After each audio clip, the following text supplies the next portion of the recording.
Welcome to podcast number 19. You're a braver man than I am. Salmon, what's the title? It's a play on Suella Braverman. We'll cover her antics. Ooh, hello.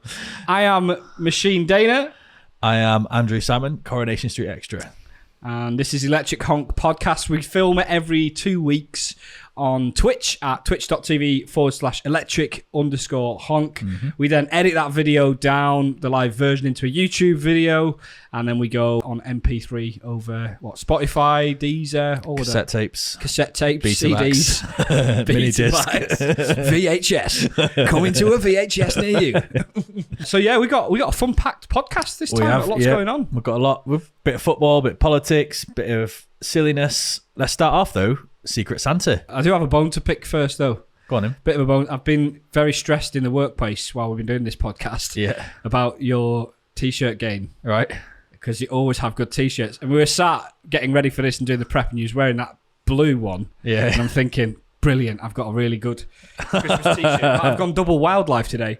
I've got those of you that are watching, I've got the Christmas jumper with a pixelated gorilla. That's nice. Yeah, wearing I like a Christmas hat. Yeah. And then Salmon decided to switch it up and wear a second jumper. And it's a reindeer, but I do have a little surprise underneath. Nice. I'm looking I've been forward to getting this. very jealous of your t-shirts. Oh, he's gone topless. Oh, no. He's gone topless. Yes. Oh, nice. So for those listeners that are not watching, I've got a t-shirt on that says, "Peace was never an option," and it's a goose with a knife in its hand. It's from the Untitled Goose game, isn't it? It is, yeah. Nice. It's an absolute classic. And I'm going to try and get good t-shirts every time now. But as the kettle is very quickly cooling down and we've got a Secret Santa gifts to swap, let's crack on with it. Let's do it. Santa. There you go. At least you've wrapped yours. My wife wrapped it. Yeah, okay. Wrapped it. So mine's a mug. Oh, it's one of the mugs that... So Salmon said to me, he said, make sure you bring some water. And I immediately thought it would be one of those gifts where you put the little man in and it expands. Okay, right, yeah. But it's not. It's a mug that's black. And I guess when we put the hot water in this, it's going to say, "You're a cunt," or something like that on it. Let's see. Oh, this is lovely. Get the kettle quick. Matte black. What have I got? A little hint of that then. Oh, yes.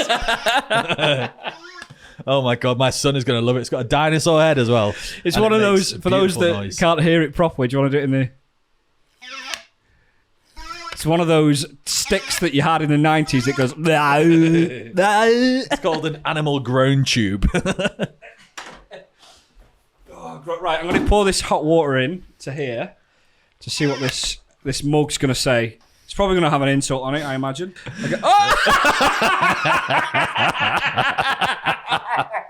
I'm already getting a preview, and it previews from the bottom upwards. This is the best Christmas present ever. I can't show it on camera, but there was a meme with a very large black guy, with very well endowed and massive penis. It was a meme that was going around a long time ago, and we're bringing it back in the form of a mug. Can I see it? It's just so good that the black disappeared from the bottom. It just revealed his penis. Oh, brilliant.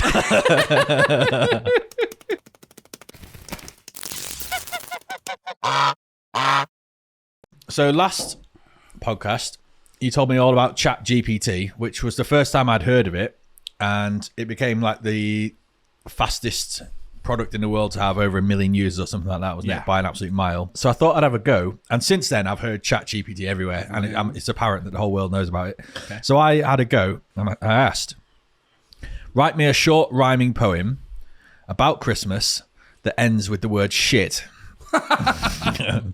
I was actually considering writing a poem myself, and I thought, you know what, I'm going to get ChatGPT to it. And it actually wrote me a really long poem. So I'm just going to read the first verse and the last verse. Okay. I'll tell you before I start reading it. It's basically just written out a traditional poem, but I'll read it out anyway. Okay. 'Twas the night before Christmas, and all through the house, not a creature was stirring, not even a mouse. The stockings were hung by the chimney with care, in the hopes that St. Nicholas soon would be there. And then fast forward to the final verse. He sprang to his sleigh, to his team gave a whistle, and away they all flew, like the down of a thistle. But I heard him exclaim, ere he drove out of sight, Merry Christmas to all, and to all a good night. Shit.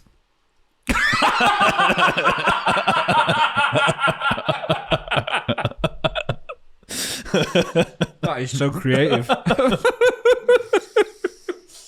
it just took it literally. They literally just took a Christmas poem and put the word shit at the end. Did you laugh hard when you first read that? Not really, but I then started to think about it, and I thought, actually, you could put that into a bit of context, and it's like Santa going off on his sleigh shouted, Merry Christmas to all, and to all a good night. Shit! Not looking where he's going. I've got something fesshole. We thought about maybe making this a segment at some point. There's a brilliant Twitter feed called Fesshole, and it's real confessions of people that are like a little bit disgusting, but also a little bit like edgy and stuff. Yep. But this is like in the Matrix, so it's double layered because there's also another Twitter handle called Didn't Happen of the Year Awards. Oh yeah, I'm aware of that. So Yeah. Didn't Happen of the Year Awards. So this is completely plagiarising their content, by the way. But we've credited them at least. Yeah. So Didn't Happen of the Year Awards has retweeted a fesshole, and I'm going to read it out because I really appreciated this one. All right. I work nights in IT support with my girlfriend. One night, we had sex to pass the boredom. As I came, I pulled out and shot my load into a server rack which stopped working. Several trading firms called in to say their platforms stopped working. Cost them 23 million in lost trades. So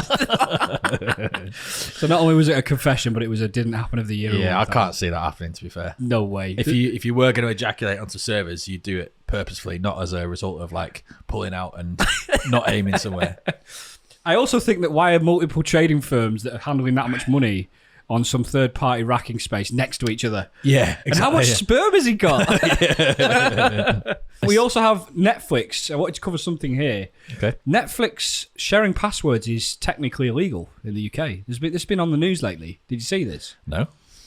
So what's the IPO? The office? Intellectual Property Office. The Intellectual Property Office have come out and said that if you share your password with somebody else, even a family member, and they then watch Netflix on because you've paid for it, they haven't. Yeah. They're technically breaking the rules legally from a criminal and then from a civil point of view as well.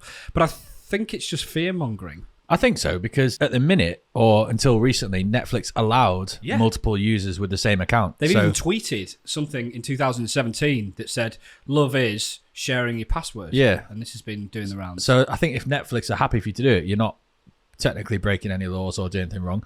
But they are starting to crack down on it, aren't they, Netflix? So yeah, it's possibly jumping on that sort of bandwagon of like trying to get Netflix users to stop sharing passwords. Just wonder if maybe Netflix have made a little cheeky donation to the IPO. Tends to be how things work, doesn't it?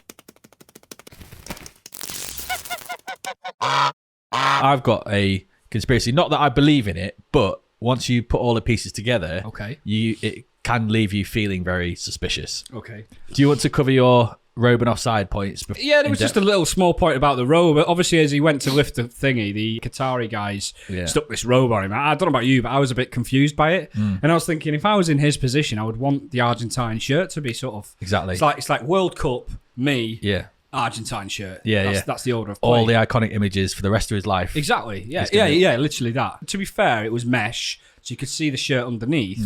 But I wanted to talk about this because apparently this is a real privilege for them to have offered that to him. Right. It basically says they're telling him you are an iconic. Yeah. And because it came from one of the sheikhs as well, it means even more.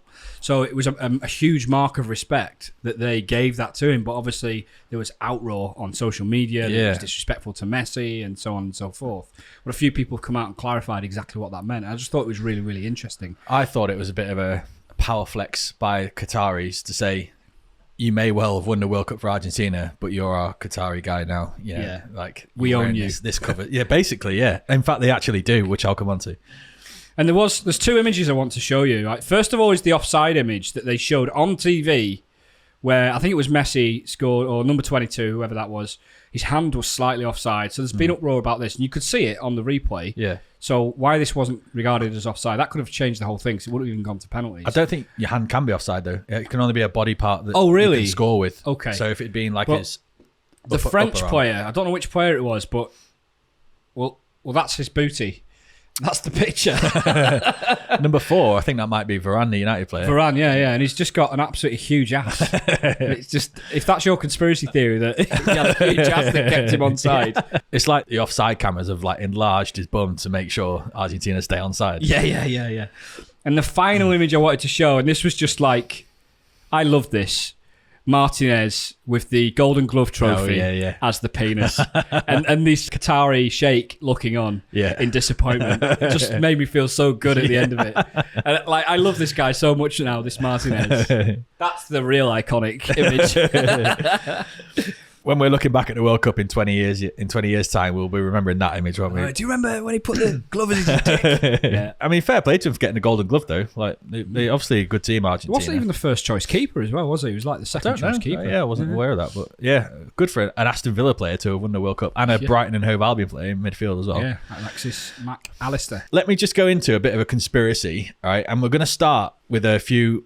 Just before the World Cup, there were some headlines of the Qataris giving suitcases full of cash to Prince Charles. Okay. Yeah, I remember. That was an old story. And that's pretty suspicious, obviously, for obvious reasons. He's now king. I reckon they clearly identified, Queen's on her way out. Let's get in this guy's pocket. Let's get him in our pocket.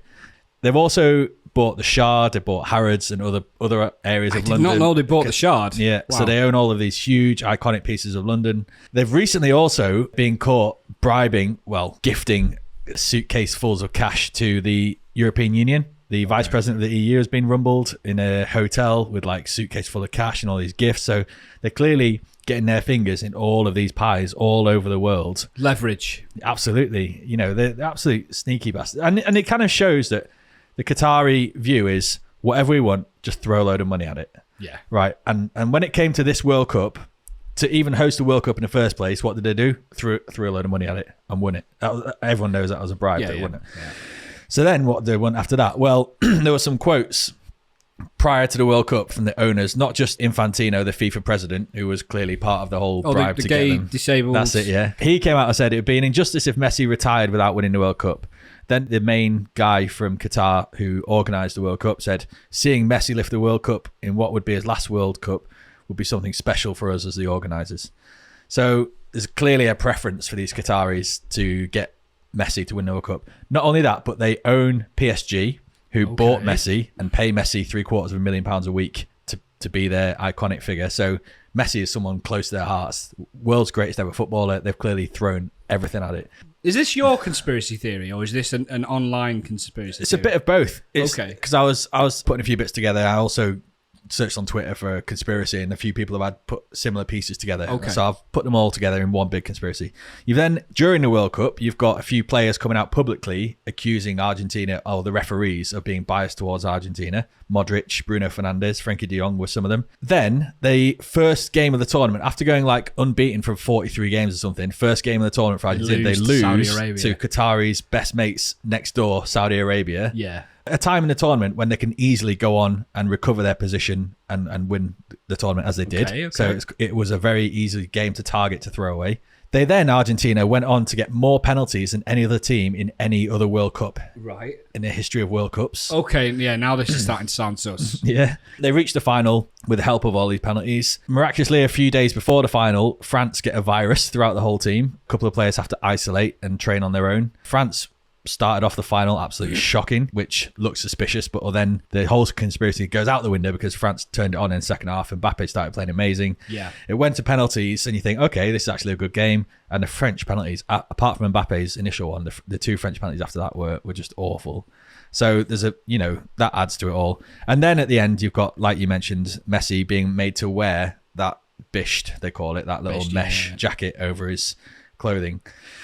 So all of the iconic photos are of their sort of jewel in the crown, the Qatari-owned club and now country sort of thing. It's like, look at Messi is our guy. And I think the whole thing looks awful. But in the end, I've no doubt that Argentina are an amazing team and did deserve to win the World Cup in the end, even though because it went down to penalties against... I didn't think that Argentina were that good. Yeah. I know they've won it, twice before them? It's the third time they've won it. I think so, yeah. But they've not won it for a long, long time. What was the last time? Was it 86 maybe? Yeah, I mean, the whole time Messi's been playing for Argentina, they've never really performed until this year and last year. And quite a few other teams like Brazil, even England. I would have backed England to have beaten Argentina in the game. So I was surprised that France lost it. So I think what you're saying makes potentially a hell of a lot of sense. We also know that they did try and bribe a team earlier on to lose the first game. That's right. Qatar. Yeah. It was Ecuador, I think. Ecuador, yeah. That was uncovered. So they clearly were throwing money at different aspects of the World Cup. So I think when you just consider the fact that they've put money towards the British monarchy, the European Union, the World Cup, and all they wanted was Messi to be crowned World Cup champion their World Cup, and like adorn him with this see-through mesh jacket that's apparently a massive honour for Messi. It all just stinks, doesn't it? What was your overall takeaway from the World Cup? Do you think it was a success? Did you enjoy it? I hate to say it, but I do think it was a success. I thought overall the reffing was all right. I thought it was well organised. I quite like that they added the extra time on in the end. I got used to it and liked it. Yeah. Felt very well run. Stadiums were good stadiums. I think the only thing, like you said on the last podcast, is because it wasn't in the summer, it didn't feel like we got involved as much as viewers. Yeah. And also, I read a stat today that not a single Brit was arrested for the first ever World Cup. Wow. And that's because obviously none of them were drinking. So. Yeah. And on that note, actually, England actually won the Fair Play Trophy at the World Cup. Did they? Yeah, it means they got the least disciplinary record, like the best disciplinary record. They only got one yellow card in the whole tournament. Wow. That was Harry Maguire in the 90th minute against France. Right. So okay. Fair play to English fans and team. I thought it was a good World Cup overall.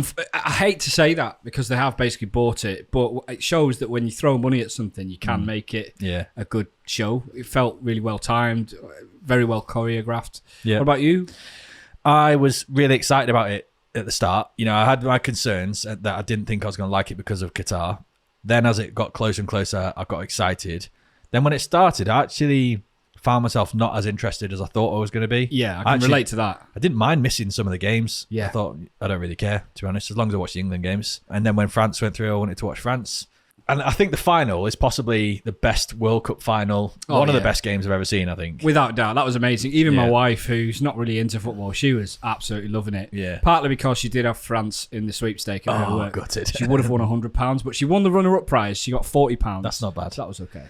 I didn't think it was amazing in terms of the World Cup hype and excitement. And, you know, sometimes you look back at World Cups and think that was great for whatever reason. I think the Qatar one, I'll probably look back at it and think that was the one where Qatar just threw a load of money to get what they wanted. And it ran smoothly and the final was amazing. Just moving on briefly to Messi, it is amazing that he's won the World Cup, isn't it? That just settles the debate about who's the best player in the world. I always thought he was, to be honest. Yeah. And it always bugged me that people clung on to that. Oh, yeah, but Ronaldo's won the World Cup. But really, how much is that when you compare it to him over such a long period of time being consistently a great player? Yeah. There's nobody else like Messi. Even Maradona, I would argue, isn't quite as good as Messi. It's hard for us to know, isn't it? Because we never saw him. True. And Ronaldo, just to clarify, I don't think he won the World Cup. He won the Euros with Portugal. The Euros. So he won a trophy with his national team, which Messi hadn't really done. But only just quickly, just to cover it, because it happened with a little bit of news coverage, and then it quickly died away again. And when I actually read about it, I was like, how has this actually happened? You know, and Joe Biden is like trumpeting it as like a success for the USA. So basically, there was a Russian that had been arrested and put in jail in America, and then an American female basketball player, had been arrested in Russia. And so the two countries decided to do a prisoner swap. Now let's compare what each of them had done wrong. The female basketball player was caught whilst representing her nation in some Olympics or the basketball tournament she attended. Anyway, she got caught with cannabis oil, which she was using to vape with. Okay. And then that was a very serious offence in Russia, and she was put in jail. So you're saying she was a vapist? She was, yeah. Which is nothing vapor compared to what the Russian guy did. Okay. So this guy was called Viktor Bout. He's a Russian arms dealer, a weapons manufacturer, and former Soviet military translator. And he used to use multiple companies to smuggle arms from Eastern Europe to Africa and the Middle East during the 1990s and 2000s. Okay. He had the nickname the Merchant of Death and the Sanctions Buster. I think I heard that, yeah. The Merchant of Death. So in 2008, the USA got him arrested with Interpol in Thailand, accused of selling arms to United States Drug Enforcement Administration informer undercover, working as a pretend Colombian revolutionary terrorist organization. So they used that guy as main evidence to get Viktor Bout arrested. Does Viktor Bout have gout? I think he probably does. In 2011, Victor Bout was convicted of conspiracy to kill American citizens and officials, delivery of anti-aircraft missiles and providing aid to terrorist organizations, and sentenced to 25 years in prison. We've got the Merchant of Death, Vladimir Putin's top arms dealer and closest ally, in jail in America. Like, this is a massive success for America, really. And then you've got a female basketball player with some cannabis oil in her bag that she was using to vape. It's not a good look for Biden, and Biden has celebrated this as like getting this innocent woman home. Look how great we are. You can have your arms dealer back, the Merchant of Death. Fine, we don't care about him. That is just beggars belly. It's shocking, isn't it? Yeah, and I can't believe it didn't make bigger news. I did see it, but it just popped up for a day or two, didn't it? And then disappeared again. Top Shelf. This is your gig now, mate. Well, here's the bag for the viewers. Top Shelf. So Top Shelf, nice just brown to bag. briefly explain what this is, we try to broaden your alcoholic horizons. We do different tests every couple of weeks. We take it in turns, bring in a bottle, and the idea is that you guys will hopefully learn different alcohol and maybe try them in the bar. And maybe one day we'll get a sponsorship. So this week I've gone for something that I think is going to be fairly popular and something that people might think, you know what, I might actually get that for drinking at home from the supermarkets. Let me do the big reveal and then we'll discuss it. Oh, that is a bottle and a half. It's a nice looking bottle. Hold it up to the camera before I read out what it is. So it's by a company called Batch and Bottle, and it's premium pre-batched cocktails. So this one is Monkey Shoulder whiskey, but turned into a lazy old-fashioned. So the old-fashioned cocktail. I do love old-fashions. I hate whiskey, as you know. There's a great song by a band called Frightened Rabbit called Old Fashioned, and I thought, you know what? Give it a go. In the Christmas spirit, I'll have an old-fashioned. I'll tell you what, mate. I think of all the different blends of whiskey that you can have, the different flavours and types and cocktails, an old-fashioned is the best. Is it? So what's in an old-fashioned, do you know? It's pretty, I think it's like brown sugar mixed in. Okay. And then some smoke and then some lemon zest or orange zest. It's really basic, but the sweetness just takes the edge off the whiskey, and they mix it for about 2 or 3 minutes. Oh, yeah, okay. So we've combined Monkey Shoulder's rich, vibrant and smooth blend with bold, bespoke bitters and golden sugar to give the legendary old-fashioned without the legendary weight. Okay. There we go. So it's a twist bottle. Give it another shot. Oh, we're going to do the old bottle top open sound. Ooh, cheeky little pop. So let's give it a little pour and a taste. How much would you normally have? Whoa. Is that a lot? Yeah, that's plenty. Okay. What percentage is it, by the way? It is 35%. He's just poured the biggest glass ever and then stopped halfway in his own glass. Well, considering I hate whiskey and I've got to drive home, it's only fair enough. Okay. Well, what's it called again? Batch and Bottle, Monkey Shoulder, Lazy Old Fashioned. All right. Okay. Cheers. Cheers. You know what? I wouldn't say that I hate it. Yeah, it does taste like an old-fashioned. I can see why they call it a lazy old-fashioned, because obviously you don't have to stand there mixing the sugar in. Yeah. It does taste a little harsher than a normal old-fashioned. Does it? Yeah. But it's still not as harsh as like a whiskey. Because it's still 35%, but yeah, it's nice. I don't mind it. Yeah, I'm all right with that. And as somebody who hates whiskey, I can recommend trying an old-fashioned, or at least the lazy old-fashioned. Okay. Yeah, give it a go. There'll be a few listeners here that I'm sure will like old fashions. Yeah, I reckon so. So certainly worth recommend trying the Monkey Shoulder Lazy Old Fashioned. The UK is just a really shit place to live at the moment. It really is, isn't it? It's like fundamentally just crumbling apart at the seams. And I don't know what it is. It's no one thing. It's like a collective of like government corruption, and then you've got just like public services falling apart. Is there anything about England right now, other than the semi-success of the football team in the World Cup, that we can actually think, at least this is good about England? They do great podcasts. That's true, yeah. They got a great garage podcast scene. To be fair, music, but I mean, even that's not great these days. No. It's ever since Busted retired. Yeah. I mean, we've still got the Lancashire Hot Pots, thank God. Yeah, thank God, yeah. The government is saying that people that need an ambulance should take taxis to the hospital instead of an ambulance, because the ambulance people have gone on strike. The NHS has gone on strike. The Royal Mail have gone on strike. You've got the rail companies that have gone on strike, and many, many others, all in an attempt via the unions to keep up with inflation. So getting your wages to the right level so you're not suffering pay losses every year. Yeah. It seems fair. They really are swinging the lead, aren't they, the unions? They are. I think, first of all, it's about time, because ever since David Cameron and George Osborne took over 12 years ago, and maybe nearly 13 years ago now, there's been a consistent effort to try and suppress public sector wages to the very minimum. There's been multiple years throughout the last 12 years where the public sector have got 0% pay rises, which I don't know why they call it that. It's just, it's a pay cut, because we always get a little bit of inflation every year. Yeah. Now, inflation has gone up quite a lot recently, and it's a bit unfair to expect wages to stay in line with inflation, I would argue, because then when inflation comes down again, you'd have to argue that your wages come down again, which is never going to happen. It literally never happens. No. So you want wages to go up, but maybe not in line with inflation at all times. It's kind of like a tracker mortgage then, isn't it? Like you'd expect your wages to go up and down with inflation, which is never going to happen. So I think wages need to go up in the public sector, because people are struggling to get by on what used to be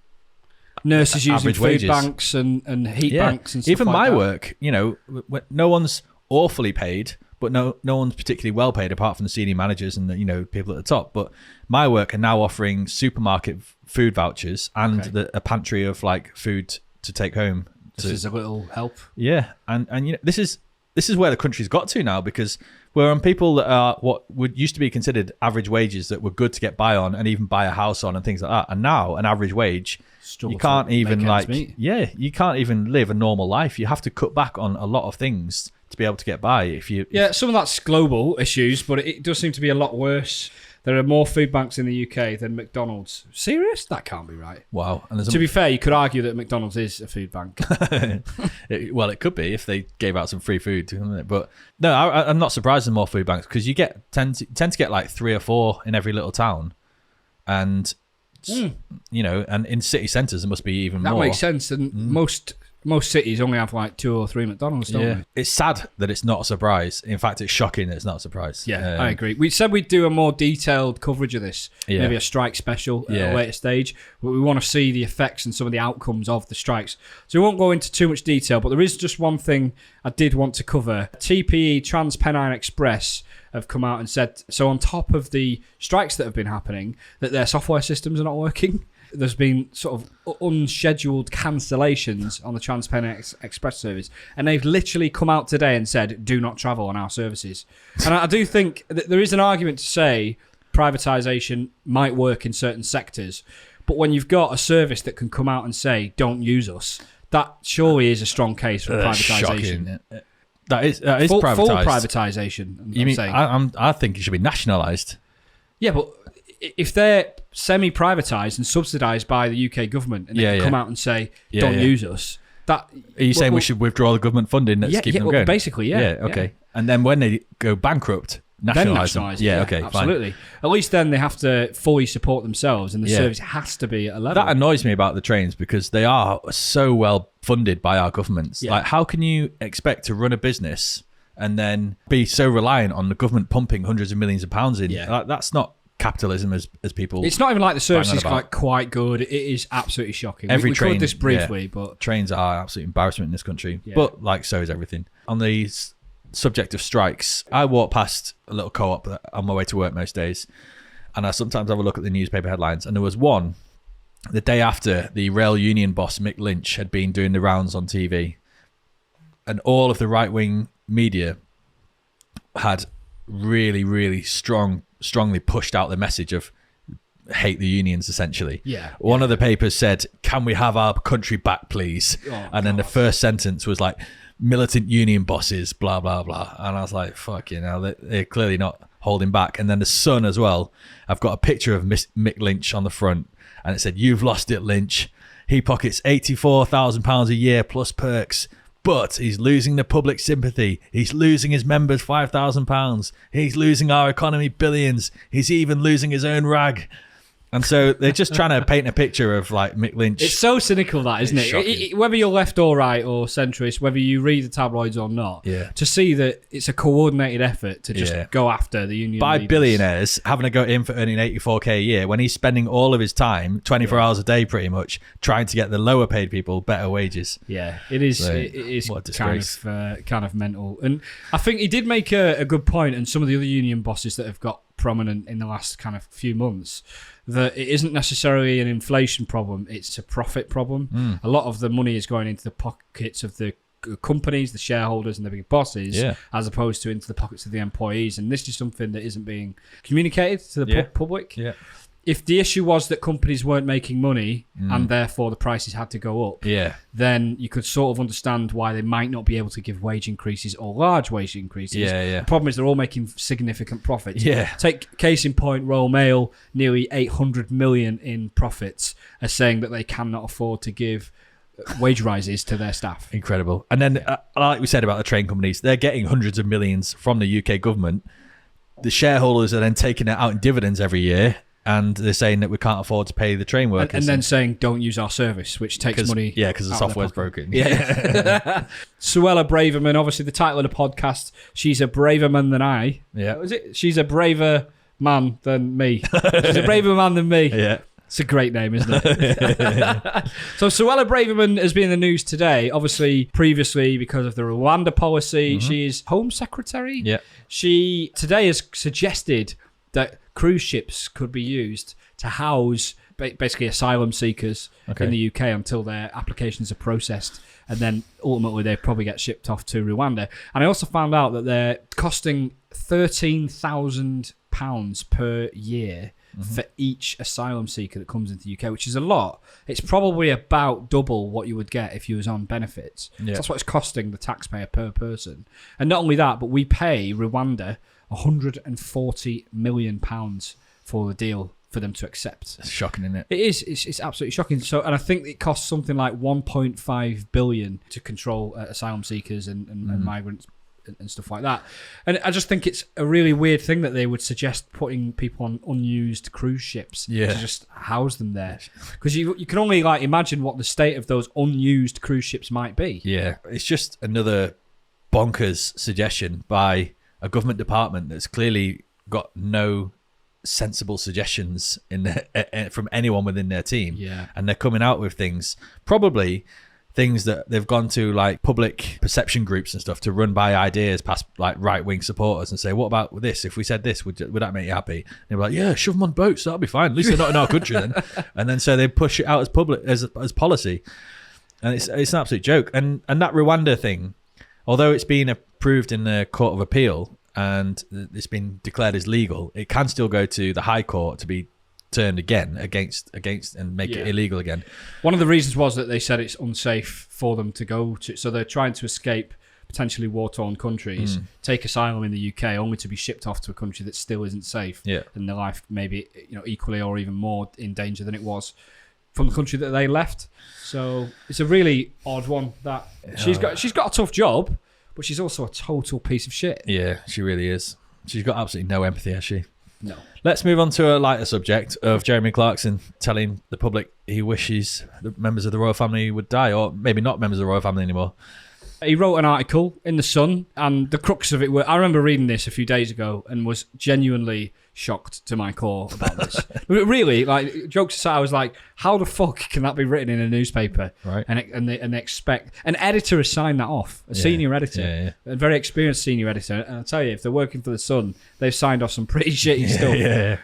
And it said along the lines of, she makes him feel terrible, horrible, and like sort of almost like racist connotations, but then says that she should be walked through the streets of England with shit and feces being thrown at her. Oh, and then people shouting shame like out of Game of Thrones. I think it was it. Yeah, just an absolute. And then rightfully, a lot of famous people, including what's the Scouse comedian John Bishop. Yeah, he came out and said this is absolutely disgraceful. You can't say that.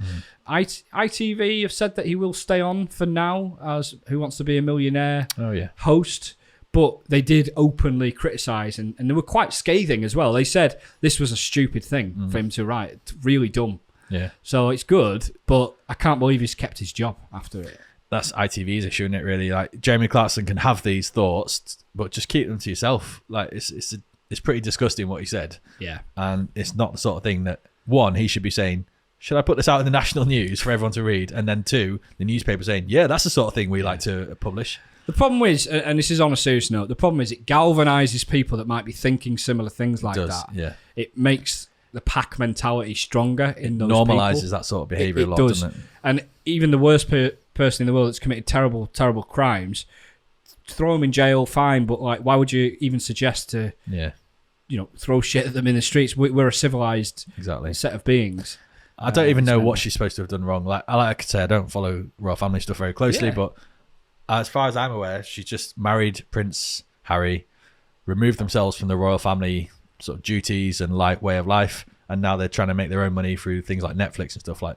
So what's she really? Why is she that bad? Now, I've watched quite a few of the documentary episodes. We've got 1 or 2 left, and I think it comes down to basically there is an unwritten agreement between the royal family and the UK press that they will give them access, and essentially Meghan has withdrawn access to everything. Even one of the things was that on the steps of the hospital, they would show the baby to the press immediately after it's born. And there's footage of William and Kate's coming out, and she looks like shit. Yeah. She's just given birth. They're showing the baby. Yeah. Whereas Meghan and Harry have come out 2 days later in the palace and showed the baby, and it was just like a 1 minute thing, and then they disappeared again. So they're basically just not playing ball for the paparazzi. Yeah, I mean, who cares? They still came out and did a photo of a baby that's 2 days old, didn't they? Yeah. On that subject, over 17,500 objections were made about the Sun article, which is more than have been received in the whole of 2021. For anything else? For everything else altogether, yeah. That is orders of magnitude, and then over 60 MPs across all 3 or 4 main parties in Parliament have written to the Sun's editor, Victoria Newton, so it was a woman that approved that article, to demand that she makes an apology and that action is taken against Clarkson for the column. It's Goose News. Blind, bisexual and polyamorous goose involved in love triangle dies. Poor thing. This sounds like a very complicated Goose News. A blind, bisexual goose named Thomas has died in New Zealand at the age of 40. He spent 6 years in a love triangle with 2 swans and helped raise their dozens of babies. Years ago, Thomas segregated himself from the other geese and instead chose a black male swan named Henry as his lifelong mate for 24 years. Wow. Henry fell in love with another swan, Henrietta, but Thomas stayed with the pair and helped raise their baby swans called cygnets up until Henry died in 2009. Thomas finally retired to the Wellington Bird Rehabilitation Trust Sanctuary in 2013, eventually went blind before sadly dying early this year. It's understood there's now talk of plans to bury his body next to his soulmate Henry in the park where they lived for all these years. Rest in peace, Thomas. You will be missed. Thomas the... blind, bisexual, polyamorous goose in a love triangle with 2 swans. Wow. He's lived a hardcore life, didn't he? He did, yeah. As you've got your Peace Was Never an Option Goose t-shirt on, would you like to read my 2 sentences of Goose News Extra? Peace was never an option. Let's go. This is about 6 geese a laying from the Christmas song, The 12 Days of Christmas. 6 geese a laying. Okay. And this is what that actual line means. Right, Goose News Extra, 6 geese are laying. The 6 geese are laying verse represents the earth being made by God in 6 days. Just as eggs are the symbol of new life and creation, the 6 geese laying eggs present the story of the creation of life. There we go. Peace was never an option. So now you know what the 6 geese are laying. It's not just a random 6 geese are laying. There's actually thought behind that line in the song. Yeah, interesting. Headliner. Got 3 headlines for you. The first one is quite long, so bear with me for that one. The second one is dead short, and the third one is medium quite length. Long, like like your Mug's character. Right, you ready for the first one? The quite long one. Okay. Number 1. Hipster gets mad about his photo being used for an article all about hipsters looking the same, but it turns out it's a different person. Number 2. Bummed for burgling. Number 3. World's dirtiest man, 94, dies months after his first wash. I've seen the article about the world's dirtiest man. That was so weird. The guy didn't wash for like 40 years or something like that. And he died at like, what was he, 94? Yeah. Absolutely mental. I think I'm curious about the bummed one. Bummed for burgling? Yeah. Yeah, okay. It's quite a short one as well, so that's good. So, bummed for burgling. Hapless thieves break into home of America's most prolific gay sex predator. 2 professional thieves in the US broke into a Florida man's house to rob his possessions. Unfortunately, they picked the wrong house as the owner was a giant gay rapist. Of course it was a Florida man. The notorious gay sex predator tied the 2 men, aged 54 and 36, and raped them for 5 days. A neighbor heard the men's cries and called the police. The consequences left the thieves physically and emotionally damaged. That's it. That's that immediately reminded me of Pulp Fiction. With the gimp. With the gimp, yeah. Bruce Willis. Yeah.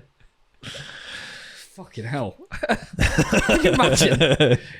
Just trying to make ends meet. You do a bit of robbing and get bumped to death. Yeah. That's put me off that idea a bit now. Yeah.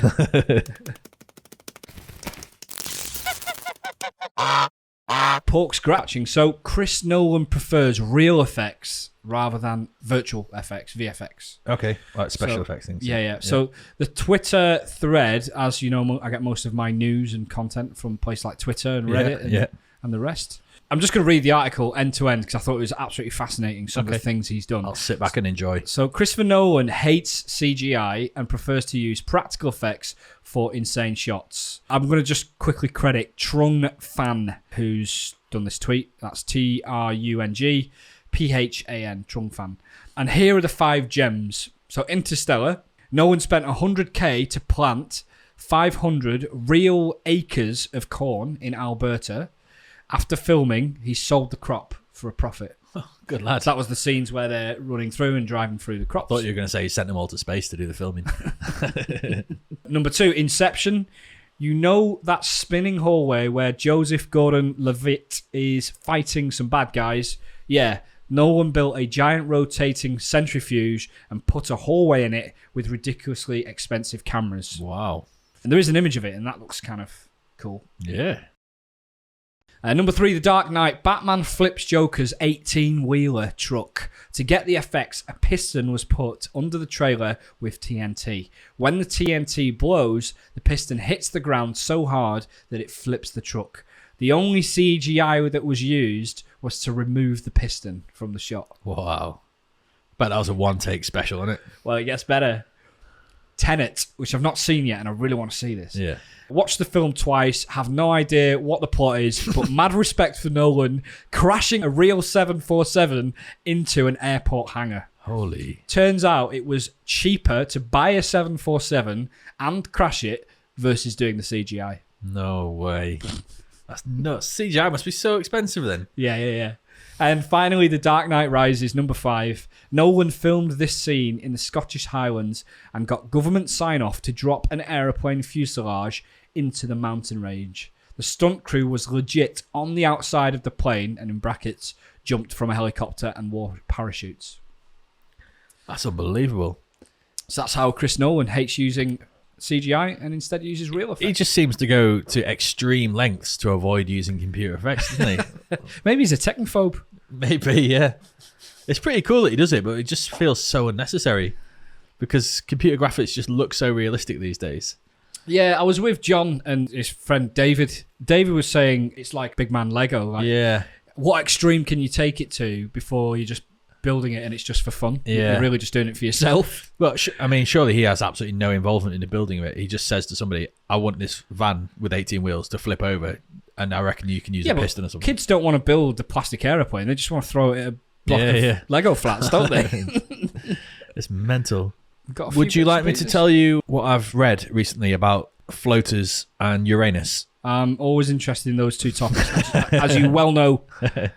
Well, scientists have finally found out why some poos float and some sink.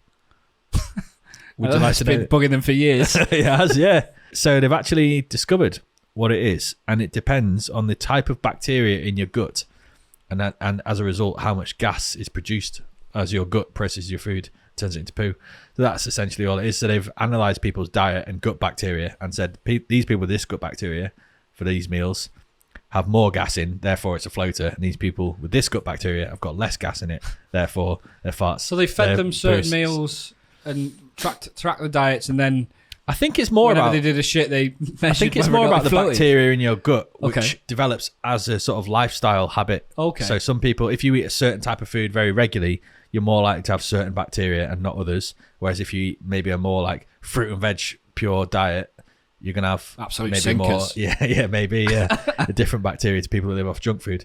Jesus. And so depending on bacteria in your gut, that'll determine whether your poos float or sink. Are you a floater, Salmon, or are you a sinker? I think it varies. Probably sinks more than it floats. I think I'm a floater. Are you? There's a fair bit of gas in my poos. All right. Yeah. Much to Gemma's dismay. I'm a multi-flusher sometimes. We've got very high water. Let me tell you about Uranus. Another thing that scientists have discovered. People often like to joke that Uranus smells of farts. And actually scientists have discovered that the upper atmosphere of Uranus is dominated by hydrogen sulfide, which is a molecule that smells like rotten eggs, which is also often found in human farts. So Uranus actually smells of farts. I wonder if that's why they named it that, the scientists. Yeah. I liken Elon Musk and Twitter to a cat and like a frog that's found. Doesn't want to kill it, just wants to play around with it. Eventually we'll probably kill it. Yeah. But just wants to see how far he can get some enjoyment out of it before it dies. Right. And there's been all sorts of drama, but this last week or so in particular, he's been doing votes. One of the votes was in fact, he didn't even do a vote on this one initially. He just rolled out the new policy so that you could not promote other social medias on Twitter. Right. So you couldn't even say, visit our Twitch. Check out my Twitch, YouTube. Now, bear in mind, there's 20 years of legacy links and posts that already say all of that stuff. And I thought he wanted content creators to come and join Twitter, which would be YouTube stars. I don't get it. I think he's thought of something that he knew would be controversial that would just get clicks and headlines and bots and all sorts. Basically, they reversed that, but the way he did it was by doing a poll. People voted that he should renege on that, and then sure enough, it's going to be reneged. But bearing in mind, he says that he's a free speech absolutist. Yeah. One of the big reasons he bought Twitter was to protect freedom of speech. He is saying now that going forward, all major policy changes will go to a vote on Twitter, which is good. We've talked about decentralized autonomous organizations before on this podcast, where an organization can be essentially run by its employees and no one focal point of management. So this is almost like a step in that direction. But he said that the only people that will be able to vote are the people that are paying for Twitter Blue, which is £11 per month. I was thinking about this the other day. Peterloo was the massacre that happened in Manchester where the members of the public revolted against the elite to allow the common man to be able to vote in elections, because it used to only be landowners and lords that were allowed to vote. And now we're so many years down the line now, and we're getting to the point where Elon Musk is deciding you're only allowed to have a say in what happens if you pay the money. He also does this thing where whenever someone moans about something on Twitter, someone famous, for example, Stephen King, he said something about not liking the way it's being run, even though he likes Elon Musk. And he does this thing now where he'll respond by saying, thanks for your feedback, now pay $8. Such a child, isn't he? It's ridiculous. And so he did a poll as well that said, should I stand down as head of Twitter or something, didn't he? Exactly that, head of Twitter. Basically, Twitter CEO, which is kind of what he is at the moment. And it was 57% in favour of him standing down. So he's basically confirmed that he will do that as soon as a replacement has been found. I did see something that was quite funny, though, is people suggesting who the replacement might be. And there's a lot of famous people that have come out and said, I will run it for you and I'll do it for free, almost like as a publicity stunt. Yeah. But there were some people that responded of like the new Twitter CEO, and it's just a picture of Elon Musk with like a moustache on, sunglasses. So Elon Musk already has a business about Neuralink, where they like insert microchips into your brain or something like that, or to like read your thoughts and things like that. And somebody is saying, obviously, he wouldn't be able to buy Facebook off Zuckerberg and all that. So he's bought one of the other big social media data harvesting companies that would allow him to obtain huge amounts of data into millions or hundreds of millions of people. And if he can link that data with his Neuralink business, he's then got a huge source of data and analytical behavior patterns and all this sort of stuff into people that he'll then be able to use to monetize, develop his Neuralink sort of thing. That's an I've never thought of that theory, but they've just announced that they'll have a production ready chip that can go into the heads of people within 6 months. Oh wow. And they've also announced that he thinks that Neuralink will be able to cure blindness, even if you've never been able to see ever. Yeah. So what they do is they cut off like 1 pound size part of your skull out in a circle, and the Neuralink will replace that circle in your head. Okay. And then they do obviously some surgery over that. I don't know if they put a plate back over it or something like that. Yeah. And then there's some rods that go into the brain and they latch onto certain parts of the brain that will trigger responses. And I guess over time that might be latch onto more different parts of the brain so that you can do different things, which is a worrying thing because hardware does fail. Yeah. Like in basically every industry, hardware fails. So if you're attaching it to your brain and the hardware fails, you're kind of fucked, aren't you? It needs to be like a little screw thing or something, doesn't it? Like just like unscrew it when you're going out or like playing football or something. You just unscrew it and put your little skull bit back in again. Just pop it on, pop it off, pop it on, pop it off. Big news with nuclear fission. We are pretty on it when it comes to energy topics on this podcast. Yeah. We were the first podcast to break the news about wind. We're now probably the second podcast to break wind about nuclear fission. No, it was an article recently that they successfully got more energy out of a nuclear fission reaction than was put in. Yeah. So it was net positive. I don't know if there's much more to say, but all I remember is that 20 years ago you could make a nuclear fission reactor power plant in SimCity 2000. And we've still not seen a nuclear fission power plant. Yeah, well, they reckon it's a minimum of like 25 years away. And a lot of people are saying it's even further away than that before it becomes readily available. Just to make a little bit of note on the announcement made by the Americans, the lady that made the announcements put a huge emphasis on the importance of private investors into the success of this. I really feel like with something like that that's so important, it has to, surely it has to be like public funded. It's like, this is the world, the future of the world. Yeah. Like it benefits everyone for this to happen. It doesn't have to be a profit driven enterprise where people are expecting money to come out of it. Coming up in the next couple of weeks, we've got Christmas, obviously. Excited about Christmas? First one with a little one. So yeah, it's going to be good. Yeah. How about yourself? Up to grandparents. So cousin, auntie and a few relatives around. It'll be nice. New Year. I'll have absolutely no plans for New Year. I'm sick and tired of going out drinking on New Year's Eve now. I just like to stay up till midnight. Didn't we do New Year's last year or the year before or something? Yeah, I think we did, yeah. Probably pre-COVID maybe, a couple of years ago. Okay. Yeah. So we've got the return of Premier League football, which is nice. Which is the real reason why we want Christmas to be here. I think I'm more excited about Premier League football than I am about the World Cup. Oh, yeah, without a doubt. I've missed it. I like the fantasy football side of it, but I really am. This has made me realise that I really do care so much more about club football it's weird, than world football. Yeah. So the January transfer window is coming, which is great. Are you excited for any Liverpool potential signings? I'm interested to see what happens with Bellingham, obviously, but I've got a feeling that won't happen in the January transfer window. And even if it does happen, I think there's a chance that he'll probably go to Real Madrid, if I'm honest, over Liverpool. I think if he does go to a club in the UK, I think it will be Liverpool. Yeah. But I've got a feeling he'll probably end up at Real Madrid. In terms of transfers, it'd be interesting to see what happens with Ronaldo. It's now expected that he will sign for the Saudi Arabian club. Can't remember what they're called again. Al Nassr or something. Al Nassr. Yeah. So it'll be interesting to see what happens there. Reportedly, $275 million or something? Yeah. Contract for 2 years.